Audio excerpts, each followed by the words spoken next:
Hey, I got my buddy Nate Hirschberg coming in town, who's a big flipper here in Charleston, South Carolina.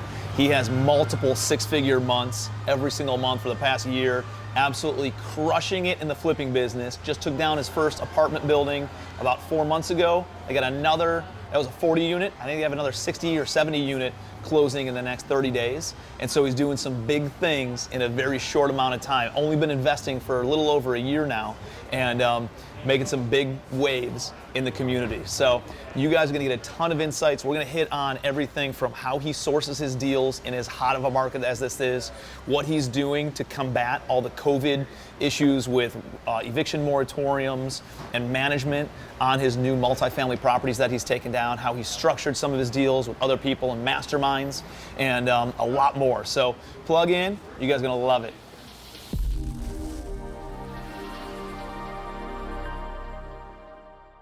All right, what's up, dude? How you doing? Man. Cheers. Good. Awesome. Yo, so I appreciate you grabbing coffee, man. Obviously, you know that we sit down with some local badass entrepreneurs every once in a while, and appreciate you being part of the mastermind. Appreciate you just being a good friend locally, and so I'm glad we were able to come and hang out. Yeah, absolutely, man. Thanks for having me. And dude, mastermind is crazy. Your mastermind is crazy. So we can talk on that a little bit. Yeah, we'll talk about that. Yeah. I think a lot of people, like, I didn't even know what a mastermind was before I don't know, 6 years ago, actually, this month, I went out to my first mastermind and joined my first mastermind. But I think a lot of people are like, what is a mastermind? Is it like a criminal mastermind? Yeah, right. Like a cult. No, it's not like, well, it's kind of like a, no, it's, mastermind to me, like I went out, I didn't even know what it was. And like, the concept of masterminds comes from Think and Grow Rich, which was written by Napoleon Hill. Yeah. And in that, he talks about really just entrepreneurs and high-level thinkers getting together and, sitting in a room together, coming together, sharing ideas, sharing thoughts, sharing concepts, sharing what's working, what's not working. And, hey, dude, 1 + 1 = 3 in that scenario. Yeah. And you're able to accomplish more as a group than you can as individual parts. And so, dude, when I went out to my first mastermind, I was like, holy cow, this is insane. And what was crazy is, like, everybody's got the same problems. They're just different levels of the same problem. It is. Yeah, you're right. So it's like the same business fundamentals transcend whatever industry that you're in. It's like you got sales and marketing and accounting and finance and operations and human resources and cash flow management, all this other stuff, right?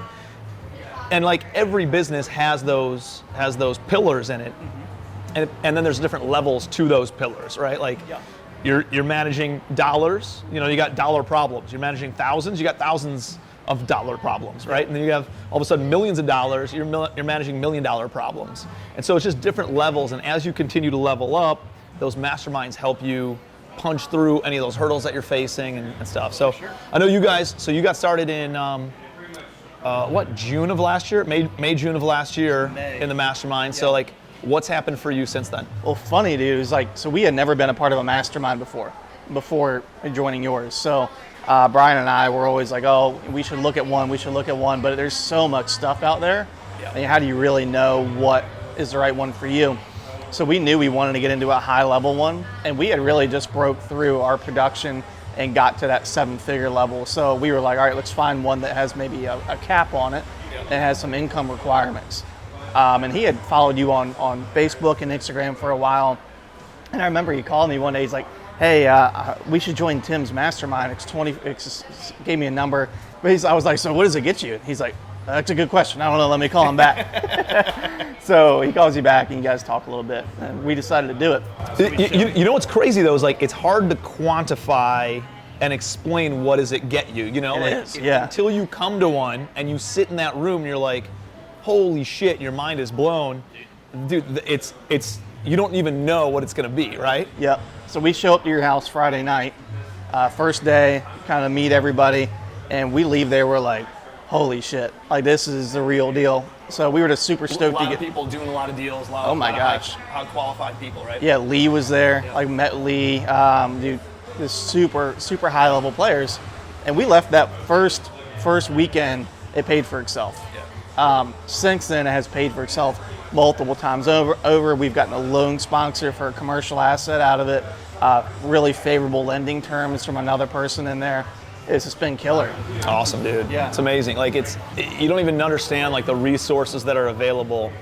And like, you know what's cool about the high level groups is people are already out there doing deals. It's not like a bunch of newbies. It's almost like you're paying for the people that are in there, but also paying for the people that are not in there, you know, because you know everybody in there is performing at a super high level, and you're gonna be able to contribute to them, they're gonna be able to contribute to you, and it's an incredible environment. Like, for people who haven't been out there, it's hard to even explain what can come from these things, but like every time you go out there, the conversations, not only the formal conversations, like when we're meeting during the day, but also like just grabbing dinner, grabbing drinks, sitting at the pool, and you have these breakthroughs and these epiphanies, and you're like, holy cow, man, like that's gonna pay for itself 10 times over. You know? 100%. At Key West, at dinner, I was talking to some guys out of Atlanta, Jeffrey, and I forget his business partner's name, Kyle. And dude, they changed the way we're going to be launching into second markets by selling to institutional buyers. Yeah. So he told me it. I reflected back. I was like, that's freaking genius. I don't know why I didn't think about that. But that wasn't like formal setting. It was literally we were having drinks and dinner and just talking shop. Love it, dude. I love it. So you hit on something and about going into new markets. I know that you guys are out of the Charleston market originally. Brian's up in DC now. What other markets are you guys in, and what have you found while you're expanding into other markets? The good, the bad, the ugly. I know a lot of people, dude, who want to get into new markets. And if you would have came to me and been like, hey, dude, should we expand in the markets that we're in, or should we go deeper in the markets that we're in, or should we go wider and get into more markets? I would have said go deeper every single time and just be the boss in whatever market that you're in. But I also know people who do go wide and they do a really good job at it. It's just the grass is not always greener, you know? There's a lot of nuances and a lot of watering that needs to go on with the grass on the other side of the fence. I mean, so we knew after talking with some people that we wanted to either A, go in a different market or just double down here in Charleston. So we're like, hey, how hard can it be to go into a different market? Well, fun fact, it's incredibly hard. It's easy to write down, hey, I'm going to go and sell in Tampa, Florida. Yeah.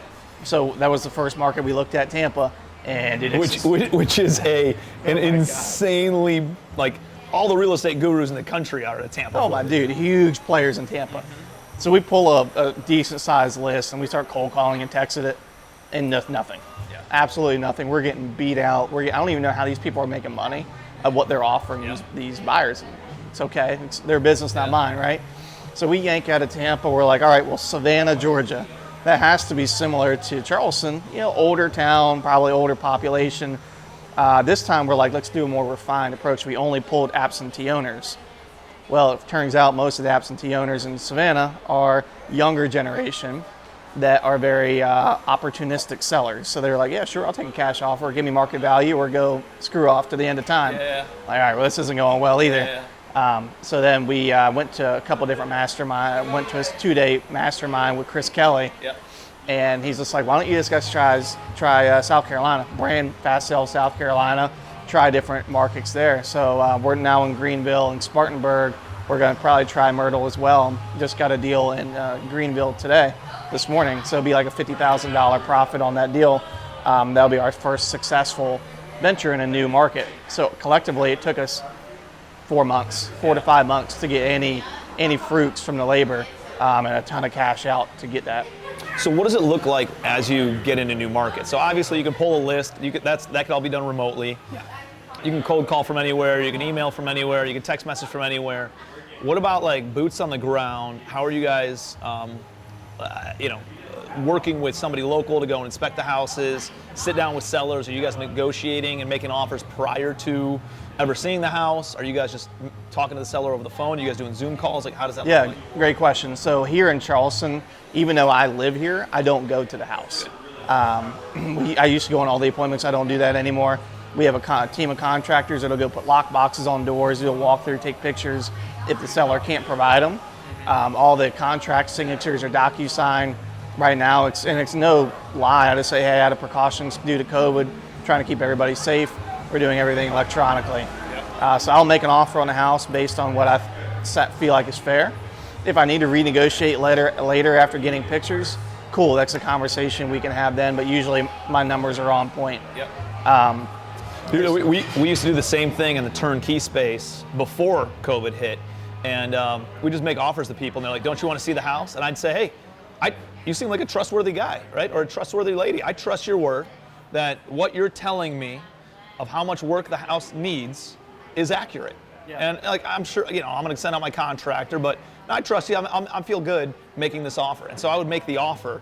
And if then after I sent out the contractor, the inspector to go take pictures and everything, they came back and the roof needed to be replaced. And there's a bunch of, like, you don't have basements here in Charleston, but basements are a big thing up in Cleveland. Sure. And, there's water seepage and calcium deposits, which means there's water coming through the walls, and the electrical's all banged up and all this other stuff.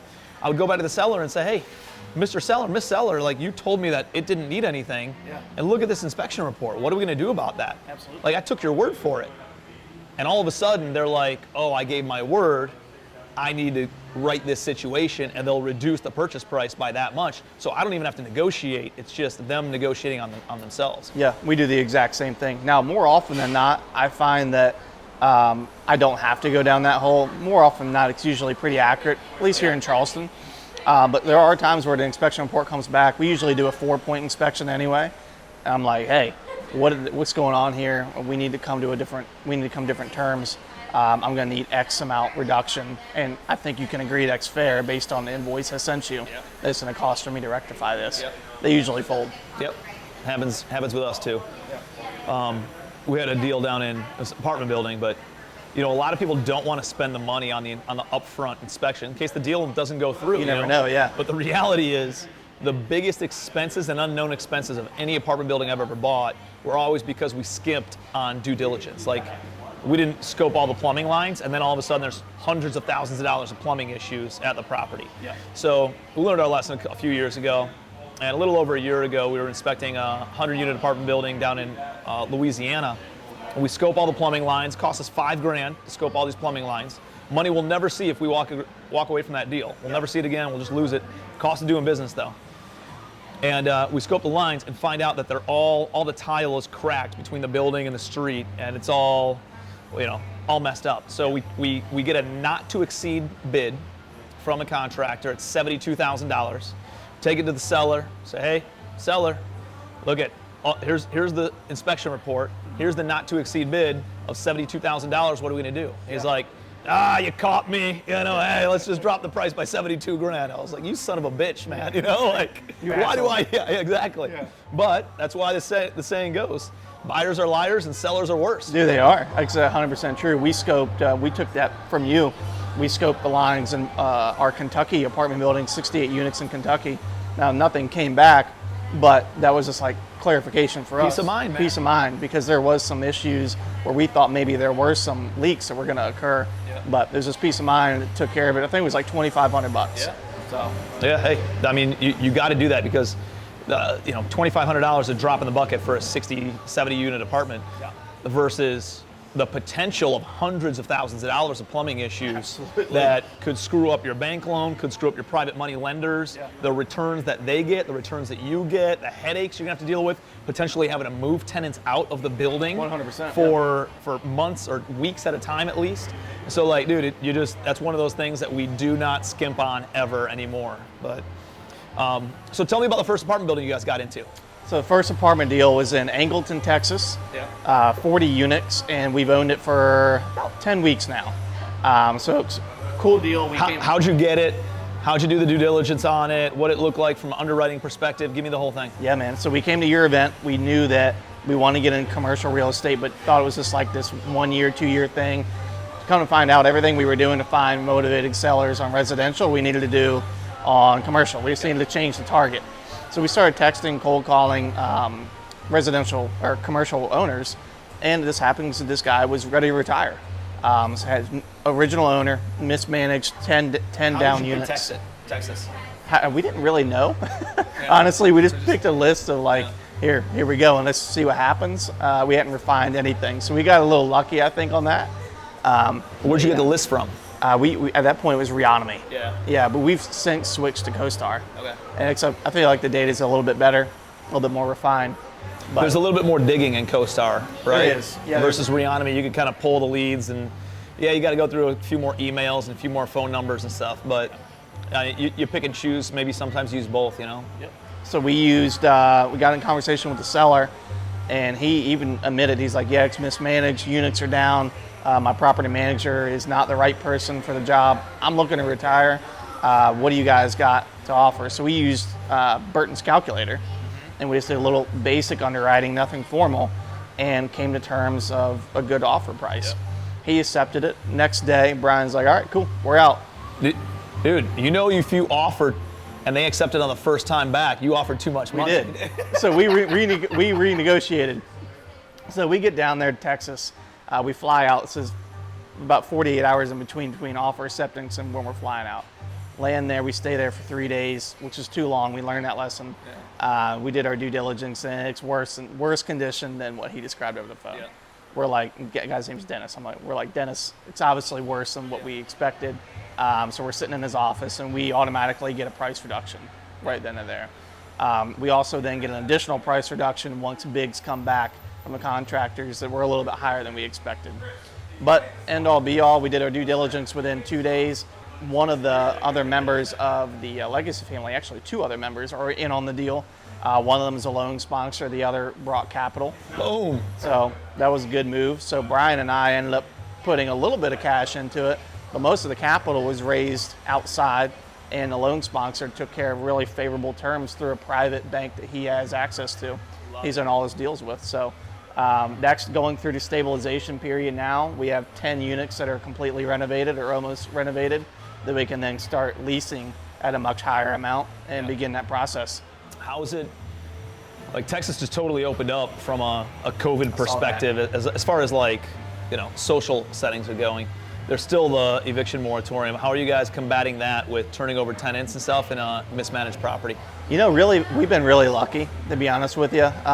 Most of the people there are so far, knock on wood, really receptive about the improvements on the property. There was one person that used to be the former manager who, when it transferred ownership, she stopped paying rent, stuff like that. But we were able to evict her because she was a squatter. There was no lease in place, so we used that route. So that went well. But that's the only eviction, knock on wood, we've had to do. And that's the goal. We don't obviously want to evict anybody.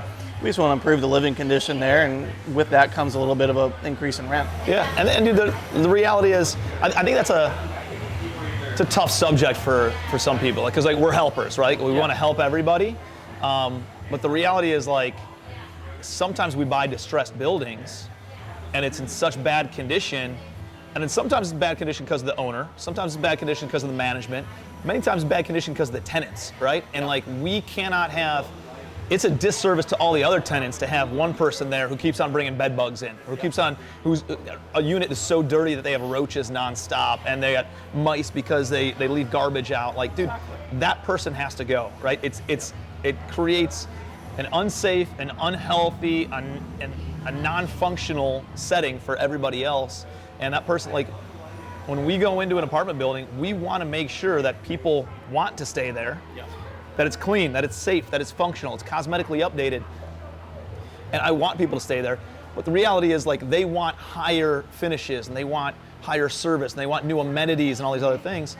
That's okay, but we're gonna have to bump up rent to market rate. Exactly. And as long as they're okay, usually it's not that big of a deal. We find that 70 to 80% of the tenants actually end up staying and paying whatever the market rate is. Yeah. And 10% of it's already vacant anyways, 10-15%, and then like 10 to 15% of the tenants end up moving out because they'd rather live in slums and have a dirty apartment and have asshole neighbors and loud, obnoxious drunks walking around all the time. And so like that's okay. That's okay to go and find somewhere else to live, but that's not going to happen at our location because we want good, safe, clean, If the perceived value goes up, people are usually willing to pay a little bit more. It's not unrealistic or unreasonable, rather. Yeah, for that. And I think people are willing to pay more. I mean, there's so many things that come with it: safety, health, like security, and making sure that you don't have random, questionable characters walking around your apartment complex, worried about somebody looking in your windows or knocking on your door, or like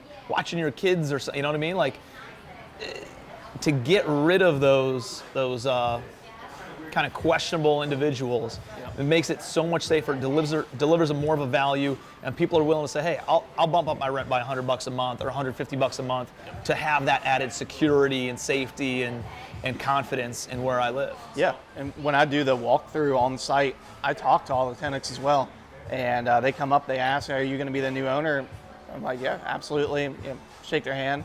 And one of the first questions they always ask is, are the rents going to go up? Yeah. I'd be like, well, to be honest with you, potentially, but I'm never going to raise the rents without increasing the living condition. Yeah, that's if good. you can see that improvements are made and the living condition goes up, would you be open to a rental increase? Yeah. And most of the time they say, yeah. You're like, as long as you don't jack the rates up for no good reason, absolutely. Yeah, man. And I think that's the key. I see a lot of people going in and buying apartment buildings, and they just start jacking up the rates without making improvements. Yeah. We never do that. We go through the process of improving the property. We turn over all the vacant units first and renovate, put in new kitchens and bathrooms that are already vacant when we bought it. Yeah. And then we add amenities, and we clean up the landscaping, and we do the exterior painting, and we clean up all the common areas. And all of a sudden, and we just leave everybody who's already there, we leave them at their market rate rent for the first 3 to 6 months. Okay. And then after we make all those other improvements, then we go and have conversations with them. Yep. And we say, hey, you see the value that we're bringing to the marketplace. You see the value that we're bringing to your home. You've been an amazing tenant. You pay rent on time. We'd love for you to stay. Is there anything that you want done in your apartment that maybe wasn't taken care of since you've been here? Well, I want this, I want this, I want this, I want this. Totally cool with that.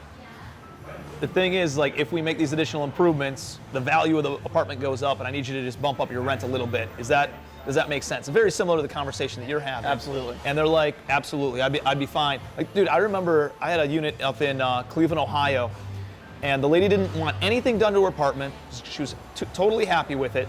All she wanted was a new air conditioning unit, and the previous landlord wouldn't buy her a new air conditioning unit. And an air conditioning unit, I don't know, it was like $300, $400, $500 or something like that. And her rent was like $150 below market rate. And so I was like, no problem, we'll get you a new rent, but we need you to closer to market rate. Will you pay, instead of paying $450, will you pay $600 or whatever it was? And she's like, absolutely, I would be willing to do that. So dude, we spent $500 on an air conditioning unit, and we got an extra $150 a month in rent, which is $1,800, which is what is that, 36% return on investment, dude, or 360%. 360. 360% return on investment from an AC unit. From an AC unit. That's crazy. And that's how it increases the value of these apartment buildings so much, because now, then you look at what the rental rate is, and then you look at what that does by a cap rate standard to the value of the building, and dude, you can see how the values can climb in a very rapid pace. And you treated that lady, that tenant, as a customer. She is a customer, right? So it's a customer service industry. People that look at it as just raw data numbers, you got to treat the people right, and they'll stay. You're absolutely, dude. There's a science behind doing the math and the accounting and all that stuff, but there's also very much an art to doing real estate and interacting with people, and it's a person business. Like, you have to be able to talk to people, have a conversation, show them the value, actually give a shit about what they're saying, which doesn't happen with most landlords, Very seldomly, yeah. And you think about it, like, they're recurring customers. They are. It's not a one-time buyer. These are recurring customers that pay you every single month. And there's a lot of ways to say, hey, do I want to go from 100 units and go and buy 1,000 units? You could also buy 500 units and just increase the amount of revenue that each of those recurring customers pays you. Yeah. So like, you could offer things like valet trash service and a car wash service, or some sort of like after school program for kids while parents are still at work in the clubhouse. And like, dude, there's so many different ways to increase the value of apartment buildings where, dude, if some people want to go light the world on fire and pick up thousands or tens of thousands of units, that's great. But I've been reflecting heavily the past, 12 months or so, 18 months, and thinking like, I have 4,000 recurring customers every single month. Yeah. 4,000. So like, you think about it. What if you added $15 per customer? $15. Like $15 per customer per month would probably without adding any expenses to my bottom line. Yeah. What is that? That's I don't even know. What's $15 times 4,000? Is that like, that's like what is that, 60,000? I would say 60 to 70 grand. Is that, am I doing the right math here? Yeah, it's $60,000. Yeah. Dude, 60 grand a month. Right? It's a swing, dude. It's crazy to me. It's $60,000 a month times 12 months, increases the bottom line $720,000. Yep. At a 7% cap rate, increases the value of my portfolio by $10 million. And you added maybe something as simple as trash service. That's it. Something like and you that. already have maintenance people on site, and all you have to say is, hey, put out your trash outside your door every Monday, Wednesday, and Friday, and we will take your trash out. And so that way they don't have to walk down the stairs, walk across the parking lot, open up the dirty dumpster, throw it in there. All of a sudden it breaks. There's trash all over the ground. They're like, screw it, not my problem. They go back to their apartment. And they will say that. 100%. Yeah, they will say that. And so it makes your life easier as a landlord, making sure it's done the right way, and it makes their life easier. You charge them $15. There's no added expense because your maintenance guy's already on salary. Right. And you just have them walk around the complex every Monday, Wednesday, and Friday for 1 hour. That's how they close out the day. And they take the trash to the dumpster. Yeah. And you're like, dude, I can increase my portfolio value by $10 million without adding any expenses, just for doing that one little. So then you go down this rabbit hole of like, what else can I do? Right? Exactly. Like, what other services can I offer? What other things can I provide? And one of the things that we're working on right now, I actually just invested in it's called prop tech. It's IT industry. You know, like fintech is like financial IT, financial technology companies, right? So prop tech is all technology companies that focus on properties and improving properties and efficiencies in properties. So I know a dude out of Silicon Valley sold his company for hundreds and hundreds of millions of dollars, and then started a prop tech investment fund. And so he invested a bunch of money with me. I threw some cash into his prop tech fund, and he wanted to also use my name because, Tim Bratz, and he uses a bunch of our companies and services, and I got influence in the space where I can say, hey, dude, you guys should try out this, and you guys should try out that, and help increase your income, decrease your expenses. So it's really interesting, some of the things that they have going on there that are like, one of the companies is a company that, it's like a tenant, it's kind of like, you come to a coffee shop and you get like a gift card or a card, like a membership card. And you go there and they stamp your card, and you come 10 times in a row, all of a sudden you get a free coffee or whatever. Reward points. Yeah, it's like a reward program, but it's a reward program for tenants. So if they pay their rent on time, and if they, like depending on, there's a handful of metrics that they measure, that if they pay their rent on time, they get a rebate every single month of a couple of percent. So it's 1 to 3%. You can set it whatever you want.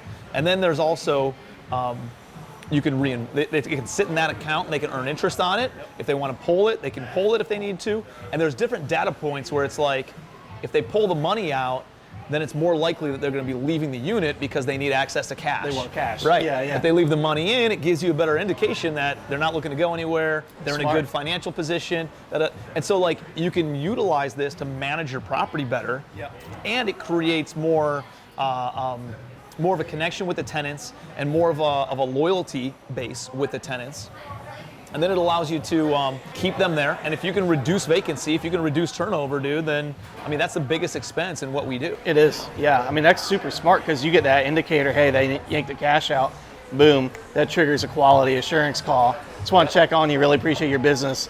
How's things going? You can solve a problem that they probably weren't even going to bring to you, maybe. Yep, and you can be on the front end of that. So like there's things like that. There's a cool laundry facility that instead of having, they still have the coin-operated laundry, but now there's coin-operated like steam cleaning service. So instead of you having to go to the laundromat and have your clothes steam cleaned for whatever, $3 a garment, you could do it there for $1 per garment, and it does it in 15 minutes. That's crazy. When you just you buy it like a washing machine dryer, you just throw it in there, and it is what it is. So. The apartment, I lived in Miami. We were talking about this earlier. I lived in an apartment building, and they didn't have the lowest rates, but they offered coffee bar, dog grooming, laundry service, dry cleaning, a movie theater. Like it was just like layers and layers and layers of service. and people paid it. Yep. You know, they didn't even bat an eye. There was no vacancies, hardly any Yep. in that apartment complex. Dude, it's like there's very much a tier of clientele. Like, dude, I don't want to take my trash out, right? Like, I would definitely pay somebody to take my trash out. 100%. For some of those other services, like, dude, they groom my dog, and I don't have to put my dog in the car, take them to the groomer, drop them off, pick them back up. Like, dude, I would absolutely pay for that service, right there on site. There's like a car cleaning service of some sort where, like, I've even seen like valet parking, where you just pull up to the front of the building, drop your car, the valet goes and parks it, and you roll out. You know, and I think a lot of it is going to be city dependent and community dependent and all that kind of stuff. But it doesn't have to also be luxury apartments either. No, it doesn't. It could be solid B-class workforce housing where they understand that time is more valuable than money, and there's certain things that they can go out and be doing. They can work a little bit longer, or work in a different way, or they value their time more to go and hang out, and they will hire somebody to go and do some of that stuff. So absolutely, it's you know, the C class gets a little bit more you know, penny pincher, financially tight. But as soon as you get into B class type stuff, man, like, you can start adding those amenities in quite a bit. Then, and it doesn't need to be, actually they appreciate it more because they don't expect the luxury amenities the way that A class and luxury renters do. B class, they're like, oh, this is amazing. I can have those luxury amenities without having to pay luxury prices for it. And you bump up rent by 10, 20, 50 bucks a month, and you're able to offer quite a bit more for not that added expense. Yeah, 100%. Yeah, that's awesome.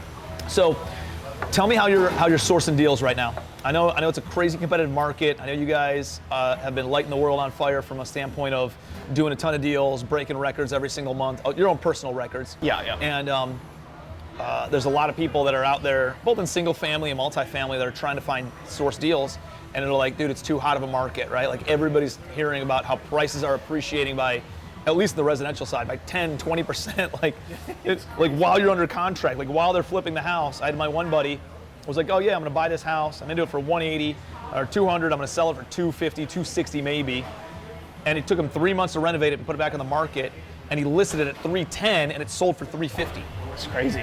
Yeah. Dude, it's insane. It's insane. You're like wondering if it's even gonna change. appraise. Like, will this even appraise for this, right? Dude, it's insane. Yeah, I mean, so how are you guys sourcing deals right now? So we do SMS texting, we do cold calling, and we do PPC. Those are our three marketing channels. Text messages, cold calling, outbound calling, and PPC, pay per click. So let's hit on each one of them. Cool. So cold calling, we have an agency of 3 or 4 callers. They have a lead manager, and we keep track of their KPIs. They're going through, they're burning a list every single day. And our script is... are these people in-house? Are they Philippines. VAs? Yep, Philippines. And our script to them is they offer a cash offer range, which is 40% to 65% of his estimate. If the seller says yes to that, then they either do a live... Using the Zillow estimate. Zillow estimate, yep. If they say yes to that, boom, lead gets kicked to me. I call them, sign the contract. So that's how that piece works. Same exact thing really on the texting, but we only text really niche lists. It won't be like a wide list. And it will be an intro like, are you the owner of 123 Main Street? Yes. Cool, would you accept an offer for the property? Yes. I'm on the phone. We're calling those people right away. And then PPC, I mean, that's just crazy, its own animal. We're using Chris Kelly and Ryan. And they are just laser focused. If you type in sell my house fast cash here in Charleston, we are before Zillow. Really? Yeah, so that's just like, they're ninja about how they even do that. Had a call with a lady this morning, 20-minute call, 50,000 grand profit. Like, one call close. Had problematic tenants, and we're taking care of the tenants for her. Yeah. So to solve the problem. But are you finding a lot of motivated landlords trying to sell right now because of the whole rent and eviction moratorium? Yeah, it's a good little niche right now. Is like, hey, I'm just so exhausted from these tenants. They haven't been paying. And we had a deal in Goose Creek. She's like, I'm just being full disclosure. They haven't paid in 6 months. I said, okay, well, how much do you owe on the property? She said, I think about 70 grand. I said, if we paid you your payoff, I took it over to tenants, knowing what I'm getting into, bought it sight unseen. Is that fair? ARV is like 160. She's like, I don't know why you would do that, but absolutely. So I'm like, okay, contract's on the way. I offer cash for keys. So you're just taking over the payments is all you're doing. We closed on it for. So you bought her 70? We bought her out at Okay. a 70. Cash for keys at 10x. We didn't never actually had to pay for them. It was such a bad situation for them. They had such bad memories about not being able to pay rent. For sure, dude. They wanted out too. So we're like, hey, we can offer relocation assistance. We'll get you in a new place, nice place. The tenants. The tenants. Nope, don't want it. Just let me out of here. No problem. So we closed. What'd on you have it. to give the tenants to leave? Nothing. Zero money. 15 day notice. You didn't give that. All you said is, hey, let me give you 15-day notice. You offered them cash. You offered them. And They they're declined like, it. Really? Yep, they declined it. They said, our memories are so bad here, we just want out. We just want to make sure that you're not going to try to. And this collect seller rent. never even had a conversation with the tenants. Never picked up the phone. Dude, it's like, Yep. it blows my mind that people just don't they don't communicate, right? Like, one of the biggest things that I found in, I don't know, success in life is like, we all have these stories going on in our heads. Yeah. And it's only a story, right? It's really you is. have your own story about what are we going to talk about when we go and grab coffee. I have my own story about what are we going to, and then like, I have a story about, I don't know, in my head about my wife and how she's mad at me for something that I didn't really do, and then all of a sudden you go down this rabbit hole of like, she probably thinks this, or she probably thinks that, or that, and then she's got her own story going on in her own mind, and then like, and you're like, dude, why don't we just communicate? And it's never, the communication is like, oh, dude, that's all you wanted? Yeah. We all go negative with our own stories. Instantly, all the time. Same thing single when you're time. going like And for the seller went renegotiation. super negative, and the tenant went super negative, and they went so negative in their own stories that they wouldn't even communicate with each other. They probably think each other are the filth of the earth. They do. And then they do. Dude, Yeah. And all it needed was somebody to open up lines of communication and say, hey, tell me what's going on, right? And every time you have that difficult conversation, it's like a breath of fresh air because it's never as bad as the story that we build up in our own No. head. And then the seller, she's on cloud nine. She's like, oh, thank you so much. How can I leave you a review? This, that, and the third. And the tenants, they're happy as can be. They're out of a bad situation. So what are you doing to the house? You just cleaning it? It's cleaning it. It's already relisted. Wholetailing it? Hopefully, yeah, wholetailing it. Hopefully should have a contract on it today. That'd be like a 45, 50 grand spread. Yeah. You sell for like 120, 160? We're gonna sell it for Or 120, 130? We're gonna sell it for probably 135, 140. Yeah. That's awesome, dude. Own it less than 30 days. But I mean, to your point about the appreciation on the market, we listed a deal in Brickyard Plantation. It's a Great area. Great area. Seller was felt good about it. We bought it for $310,000. It needed some work. We just literally ripped Dude, out. hard to find houses in Mount Pleasant Hard to under find. $500,000. Incredibly hard to find. And we wholetailed it. We ripped out all the carpet, left the freaking flooring the way it was. Agreeable gray by Sherman-Williams. It still needed 60 grand worth of work. Agreeable gray, baby. Can't go wrong, man. It'll make a turd look good. But dude, yeah, we relisted it, and as is for we listed it for $445. First offer that came in, 8 hours on the market, had 21 showings. People were driving down from Virginia or Maryland because they've been looking in Mount Pleasant for a deal under 500 grand. Can't find anything. For a year. First offer that came through was $35,000 above ask. No contingencies, cash, 30-day close. I screenshot it to Brian. He calls me immediately. He's like, that can't be real. I'm like, dude, it's real. Locked it up. It was $129,000 profit. So this is crazy. It's remarkable. It's remarkable. So, like, how long have you been investing? Just over a year. Just over a year. Yeah. So just over a year. Are you guys concerned at all about the market? Are you guys concerned at all about where things are going? Do you think things are too heated? You've heard horror stories about 2007, 2008, 2009. Like, where is your head in this whole process right now? And how are you mitigating risk? I think it's going to present opportunity, but you have to go about it the right way. So what I mean by that is I think anyone who's not dialed in to pulling specific lists that would indicate they have a level of distress and would sell for a little bit below market value, if you're just throwing a wide net, you might be in trouble. You're gonna your ad spend's gonna go through the spend roof. a lot of money and not getting the results. And not getting that you're results. looking for. Yeah, but I think if you keep your motivation clear, that either they've been default, divorce, code violation, and you really try at the end of the day to solve problems, and you're not out there just trying to like bang people into profits and stuff like that. You're a problem solver, and you're creative about the way you can deal structure. You're gonna be fine. Dude, I agree with that, man. I think from a standpoint of problem solving. Like, oh my God, why would that lady walk away from that house that's worth $160 for only $70,000? That's just mind-boggling. Well, the reason is because the money wasn't the issue. It wasn't right? the issue. Yeah. There were so many other issues going on that, like, everybody thinks like, oh, everybody who tries to get the most money for their house, like, you think that because you don't have other massive problems going on, so I want to get as much money. But like, the reality is, this lady's got such a problem, and she has other issues, and she's got, like, dude, I've had people call me up. I bought a house in Mount Pleasant back when I was flipping. I wholesaled it, but dude, it was a 4-bedroom, 3-bath house over off of Coleman Boulevard. Okay. And like, this is back when the market was very different than it is today. You know? Yeah. But these people, they could not finalize their divorce Okay. until all their assets were liquidated. Gotcha. And so guess what?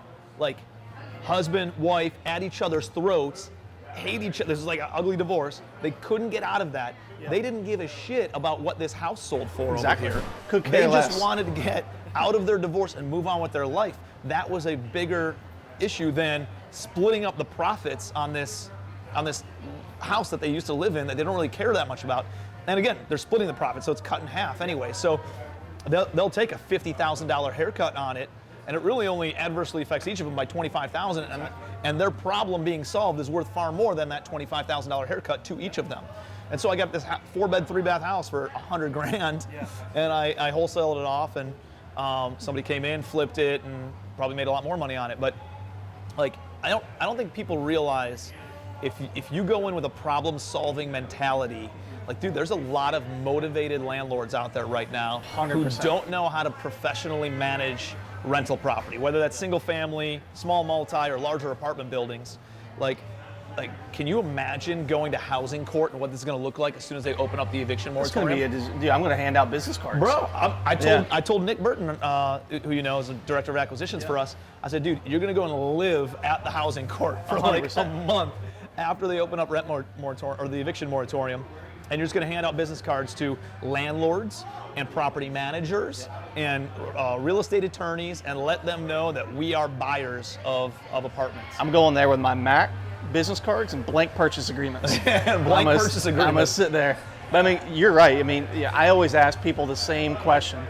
Mr. and Mrs. Seller, just out of curiosity, is there any particular reason why you're opting not to list this on the market with a realtor? And they then give me their motivation. I don't have to fish and dig for it. So then I can then target my conversation, negotiation the right way. If I'm trying to beat them up on price, but in reality their motivating factor is they want to sell in 14 days, I need to focus on, here's how I can do that. The price is irrelevant. If I can solve that problem, they'll sell for pennies on the dollar. Yep. I think what you said earlier about having the different types of like creativity on deal structuring is it's a big deal. Like, for the past several years, the creativity on deals hasn't been a big issue because people get just easy access to money, fairly easy access to deals, but it's gotten so competitive the past 12 months, and definitely like right now, that you got to start getting creative on this stuff. And you know, it's interesting because I had to do creative deals because money was not even around back in 09, 2010, 2011. At least for me, as a new kid on the block and never done a deal, and it was very, very hard to get financing. So you had to acquire deals creatively, and you had to exit them creatively at the same time. So it was a lot of like sandwich lease options and sandwich seller financing and stuff like that, which I'm starting to do again today because there's a lot of people trying to get into deals, and maybe they can't qualify for their own financing, or they don't want to bring on a sponsor, so we're seller financing it to them, getting our price point on their terms. And likewise, being creative, like, we're trying to acquire more properties, giving them their price point, but on our terms if they will hold back 20% down, right? So we can go get financing on 80% of the deal. We get the seller to be our private money investor for the 20% down, and we can tell them, hey, your money's going to sit there for the next 10 to 15 years, pay interest on it, but that way we don't have to go and raise capital. We can buy deals at a retail price, and I'm okay paying a retail price because then we got time on our side, right? We can hammer down principal payments on the property for the next 10 years. The property's going to appreciate naturally over the next 10 years. We'll put better management in place. We'll increase the efficiencies and the income and reduce the expenses. And so, like, it allows us to get into more deals if we're able to be creative on that stuff. So I think that's a big deal. Absolutely. And then the other thing is, like, I think there's just true demand. You know, back, whatever it is, 12 years ago, it was fake demand. Like, there weren't enough, it was just easy access to money, you know, prior to the collapse occurring. And the collapse occurred because people who shouldn't be getting mortgages were getting mortgages. Approved, yeah. And they couldn't qualify for it. So, like, today, lending hasn't, I mean, it's loosened up a little bit, but not nearly what it was 12, 13 years ago. And at the same time, dude, supply is down, demand is up. That's why prices have increased so dramatically. Supply and demand. That's it. That's all it is. Simple economics, Yeah. you know? So I don't see a collapse occurring. And then the other thing is, like, there's so much money on the sidelines right now that, dude, even if prices drop by 10%, guess what? There's going to be so much money getting reinvested and deployed into the market. It won't matter. That it pushes prices right back up. Yeah, You know? you're 100% right. Yeah, and I mean, some of these institutional buyers are literally waiting on the sidelines. I mean, they're just waiting for the floodgates to open. They're going to come through and gobble up a lot of stuff. So if you can beat them to the punch and just sell to them, hey, that's a win-win. So tell me about the institutional buyers. You had mentioned that a little bit earlier, that, like, you're selling. Maybe it was even before we started recording, but, like, you guys are working with institutional buyers in certain cities in order to move product to them. Yeah. How do you develop those relationships? Like, how has that gone for you guys so far? So we haven't successfully done one yet, but we are in the mastermind with folks. I mean, I think they did 20 last year. Yeah. So Open Door, OfferPad, and Zillow. You can just literally plug in the address and get a cash offer for your home within 24 to 48 hours. From there, you order it, you know. The iBuyers, right? The iBuyers, right? Yeah. So they give you a range. It's a pretty broad range. You always take the low side, considering they're probably always going to shoot for that anyway. But then all you need to do is get the seller below that, and now you know your margins right off the bat. It's amazing. Before you even close on it. It's simple. It's simple. It gives you the number that you need to go and negotiate at. It gives you that back end figure that otherwise is most oftentimes unknown. How do they build in the renovation costs? So that's a good question. And how quickly can they close? Because, I mean, those are the two question marks then, right? So you can predict what your purchase price or what your front end needs to be, and then you need to understand what does the renovation look like and how long are you going to have to sit on this thing, and what does that holding cost look like? So what they do is when you make contact with them, you can either supply pictures right then and there, or after you get the figures, if it sounds like something you're interested in, you can then supply pictures. From there, they may do a walkthrough, may not. And then that's how they calculate their renovation. But they can close in 14 days. Really? Yeah. That's phenomenal, you man. do have to own the property. You can't wholesale or wholesale to them, which is fine. You just close on it personally, hold it for 14 days, and then sell it to them. They want you to be on title for 14 days? I don't know if you have to be on title for 14 days. I think as long as it's just been transferred to you, that's sufficient. Yeah. That's awesome, dude. That's awesome. So what are you doubling down your time on? Like, where do you see the biggest opportunities right now for where your time is spent? Our time right now is scaling a team, because it's just Brian and I right now, and we've done really well, but we're missing opportunity because we don't have a team in place. So we're actively finding acquisitions people. We're going to hire at least 1 to 2 acquisitions guys. We're hiring a secretary and building that team out. But then we're also focusing on expansion on the back end. So be a PPC. I mean, that's a very easy thing. The leads are coming to you. You can filter those out, and they're hot, ready, willing, and able leads. So. Love that, man. So, like, as far as building out your team, what does that look like? Are you guys sourcing these people and interviewing them and hiring them? Or are you hiring somebody to go and do that so you guys can keep on focusing on doing deals? Yeah, we're hiring Hannes. Okay. Scott Hannes. So we recognize that is a non-revenue producing task, right? So we have Hannes taking care of that. He sends us the good candidates. We'll interview them then. If it's a good person, give them a try. Good.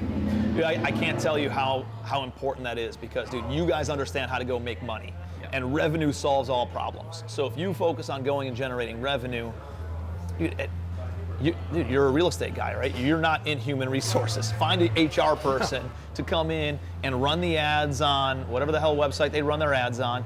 Get 100 applications in. Let somebody else who focuses on that stuff and knows that stuff, let them comb through every single one of those leads. narrow it down to 10 people, let them make those 10 phone calls, narrow it down to 2 or 3 people, present you those top 3 candidates, Yep. and then you hop on a phone call with the 3 of them, and whoever you guys feel good about, go with that individual. So Absolutely. I think that's so smart and so important to understand, is like, especially coming from somebody who's done all the work, right? Like, you guys are used to doing everything because there's only 2 of you guys. So Exactly. it's like, dude, we got to do the accounting, we got to do the bookkeeping, we got to do the admin stuff, we have to do this and that. And it's very hard for entrepreneurs as they continue to scale up to realize, like, and start giving some of that stuff off. And but dude, once you go down the path of understanding the value of human capital, of hiring the right people for the right role and making sure they're managed properly and measured properly, dude, the amount of revenue that they can, or amount of time that they can open up for you, or the amount of revenue that they can drive for you is remarkable. You just got to make sure you're hiring the right people for the right seats and managing and measuring them properly, because if you're not doing that, man, then you can get in some trouble, because then you have all this overhead and a bunch of people who aren't performing at the expectations that you're hiring at. And we learned that through your mastermind. We were doing everything and recognized that we were our own bottleneck. If we wanted to grow, we needed to build a team out, and have been doing that slowly here or there. But I mean, you're 100% right. If I'm on the phone with lawyers, lenders, going back and forth with title search, stuff like that, my effort is not focused on what really is important, acquiring new deals, getting more revenue. Love it, dude. Love it. Well, dude, insightful convo, man. I Yeah. appreciate you coming and hanging out. It's been a great time, man. Yeah, dude. Yeah, I really appreciate it. Anything I can do for you? Keep providing value. We'll do it, man. I'll do my best. Yeah, I'm pretty sure you got it in you, man. Yeah. So awesome. Excited to hang out, do some more deals together, Let's do man. it. Appreciate you being part of the community and part of the family. So Yeah. appreciate you, See brother. Hope you guys got a ton of value out of that. My boy Nate is an absolute stud. Make sure you're following him on social media, connect with him. We put all of his contact information in the links below. And if you got some deals, do some deals with him. He's a great, great guy. Just as rock star of an investor as he is, he's even a better human being. So if you got a lot of value out of this, please share it. Please subscribe to the YouTube channel, like it, click the little notifications bell so you guys see a little more of the spilling the beans with us as we continue to do these on a every Sunday basis. So appreciate you, love you, be your best.